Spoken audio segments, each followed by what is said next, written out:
जामे कराची के करीब धमाका, 4 अफराद जाँ बहक। धमाका वैन में हुआ। धमाके के बाद वैन में आग लग गई। इब्तदाई इतलात के मुताबिक धमाका गैस सिलेंडर फटने के बाइस हुआ।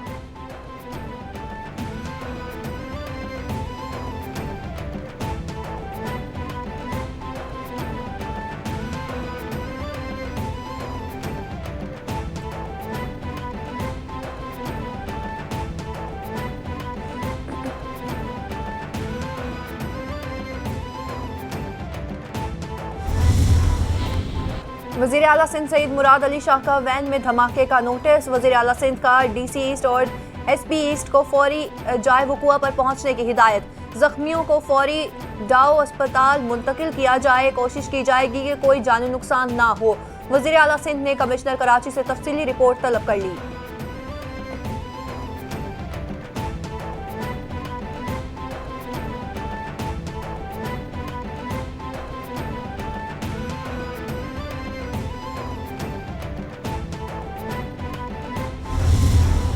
मैंने आप सबको कॉल देनी है इस्लामाबाद की।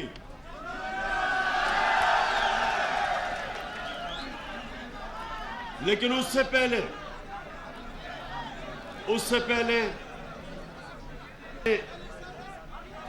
गली गली मोहल्ले मोहल्ले निकलना है और लोगों को तैयार करना है।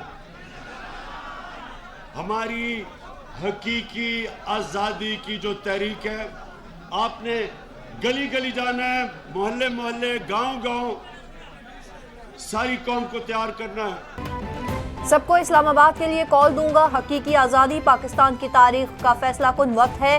चेयरमैन पीटीआई इमरान खान का तकरीब से खिताब। बोले, गैर मुल्की साजिश को नाकाम बनाना है। करप्ट तरीन अफराद जमानत पर हैं। इम्पोर्टेड हुकूमत को कौम पर मुसल्लत किया गया।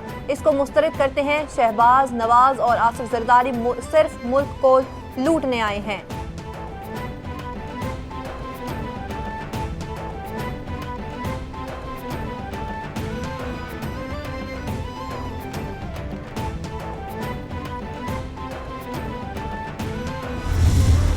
इम्पोर्टेड हुकूमत जो है, अगर ये समझ रही है, अभी तो इमरान खान ने कॉल नहीं दी, दुनिया की ताकत, सारी पाकिस्तान के अदारे, ताकत, एस्टेब्लिशमेंट, सब कुछ इकट्ठे हो जाए, सारी एस्टेब्लिशमेंट इकट्ठी हो जाए, सारी अपोजिशन इकट्ठी हो जाए, इलेक्शन को अब नहीं रोका जा सकता।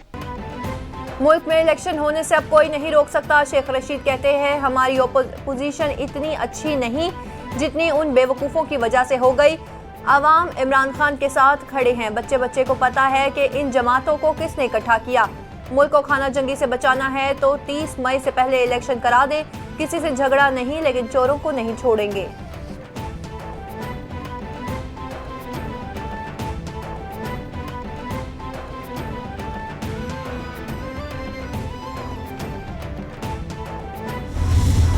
आज जिस वजह से हम यहाँ पे एक अलामती एहतजाज रिकॉर्ड करा रहे हैं इलेक्शन कमीशन ऑफ पाकिस्तान के सामने, मैं ये बात वाजे कर देना चाहता हूँ कि हमारे हज़ारों कारकुन जिनके के रास्ते बंद किए गए हैं, पुरजोश खुद आए, तो हमें लोगों को बुलाने के लिए कोई मकसद नहीं है। ना हमारा इरादा था कि हम जिस तरह के हम चूँकि एक इखलाकी जवाज़ रखते थे, एक डेमोक्रेटिकली इलेक्टेड हुकूमत थे।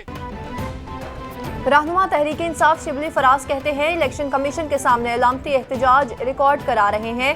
हमने कभी पीडीएम को एहतजाज से नहीं रोका। एहतजाज हमारा हक है और इम्पोर्टेड हुकूमत का कोई एहतजाज जवाज नहीं। ईसीएल से नाम निकाल दिए गए हैं। जहाज भर के हज को जा रहे हैं। एक जहाज स्टैंड बाय पर रखा हुआ है।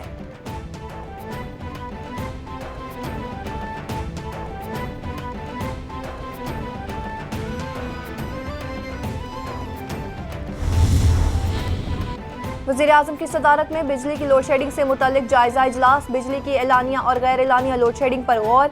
वज़ीर-ए-आज़म को बिजली की पैदावार और तरसील पर ब्रीफिंग। वज़ीर-ए-आज़म को लोड शेडिंग के सदबाब के लिए जामे हिकमत अमली पर भी ब्रीफिंग।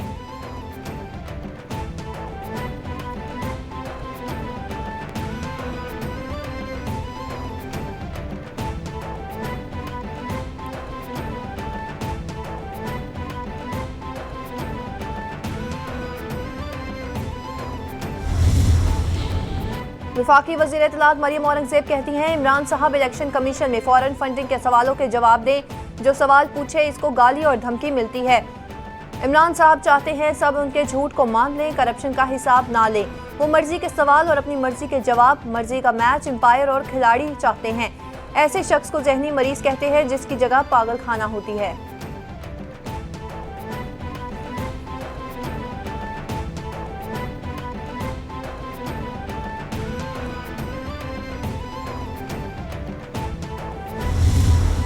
इमरान नियाज़ी ने पौने 4 साल पाकिस्तान के मजबूत तरीन वज़ीर आज़म के तौर पे हुकूमत की। तमाम कौमी इदारे उनके पुश्त पर थे। 3 सूबाई हुकूमतें उनकी जेब में थीं।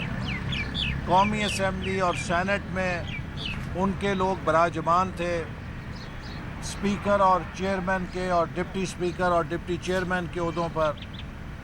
इसी तरह मीडिया का गला घोंट के खामोश करा दिया गया था। एहसन इकबाल कहते हैं इमरान नियाज़ी ने पौने 4 साल पाकिस्तान के मजबूत तरीन वज़ीर आज़म के तौर पर हुकूमत की। तमाम कौमी इदारे साबिक वज़ीर आज़म इमरान खान के साथ हैं। इतने मवाफ़िक इस हालात में आमिर को भी मुयसर नहीं आए जितने इमरान नियाज़ी को मिले। इमरान नियाज़ी ने मईशत और खारजा पॉलिसी को तबाह कर दिया। अमरीकी सदर की कॉल के लिए कशको लेकर मुल्क की बेइज्जती कराई। इमरान खान हीरो नहीं विलन हैं।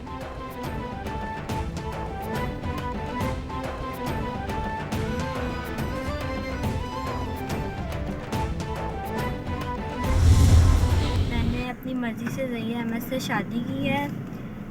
मेरे घर वाले मेरी शादी ज़बरदस्ती किसी और से करवाना चाहते थे, मुझे मारते थे, जिस पे मैं राज़ी नहीं थी। तो मैं अपने घर से अपनी मर्ज़ी से खुद आई हूँ। किसी ने मुझे किडनैप नहीं किया था। अपने घर से कोई भी कीमती सामान नहीं लाई। मेरे घर वाले मेरी उम्र गलत बता रहे हैं। मैं बालिग हूँ, मैं 18 साल की हूँ। मैंने अपनी मर्ज़ी से ज़हीर अहमद से कोर्ट मैरिज की है। मैं अपने घर में बहुत खुश हूँ। कराची से लापता दुआ ज़हरा की गुमशुदगी का ड्रॉप सीन वीडियो पैगाम मंजर आम पर आ गया। वीडियो पैगाम में दुआ ज़हरा कहती है मैंने अपनी मर्जी से शादी की है, किसी की जोर ज़बरदस्ती से नहीं की। मैं अपने घर में खावन के साथ बहुत खुश हूँ। खुदारा मुझे तंग ना किया जाए। दुआ ज़हरा खावन के हक में बयान हल्फी भी दे चुकी हैं।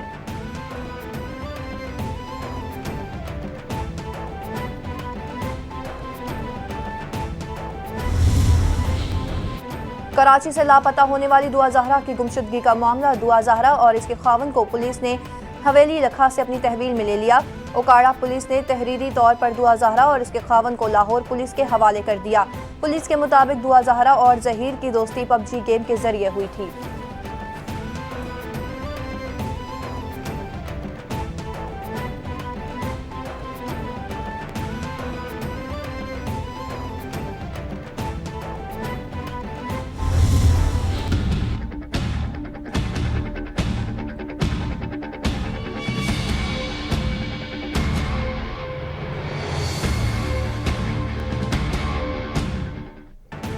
सिंध हाउस हमला केस में पीटीआई के अरकान कौमी असम्बली की जमानत मनसूख। पुलिस ने दोनों अरकान कौमी असम्बली को कमरा अदालत के बाहर से गिरफ्तार कर लिया।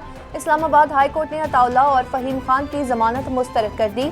इस्लामाबाद हाई कोर्ट के जस्टिस तारिक महमूद जहांगीरी ने जमानत मुस्तरद की।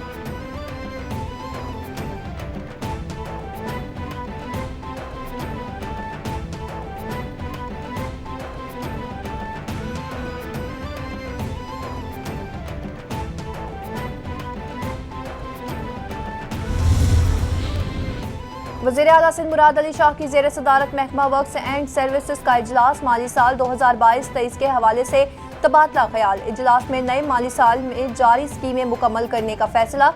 वज़ीर आला सिंध का कहना था जो काम चल रहे हैं उनको मुकम्मल करने के लिए बजट स्टेटमेंट्स बनाई जाएं। नया माली साल ज़्यादातर जारी तरक्याती स्कीमों की तकमील का होगा।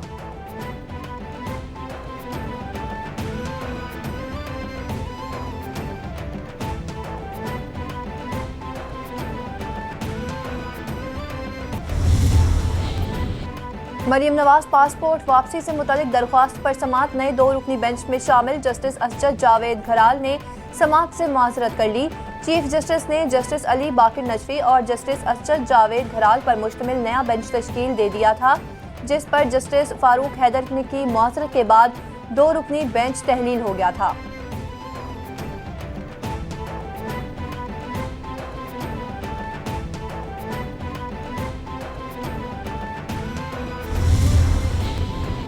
और गवर्नर पंजाब उमर सरफराज चीमा सर्विसेज अस्पताल से डिस्चार्ज। गवर्नर पंजाब को गैस्ट्रो के बाइस सर्विसेज अस्पताल मुंतकिल किया गया था। गवर्नर पंजाब को 23 अप्रैल को सर्विसेज अस्पताल में दाखिल किया गया था।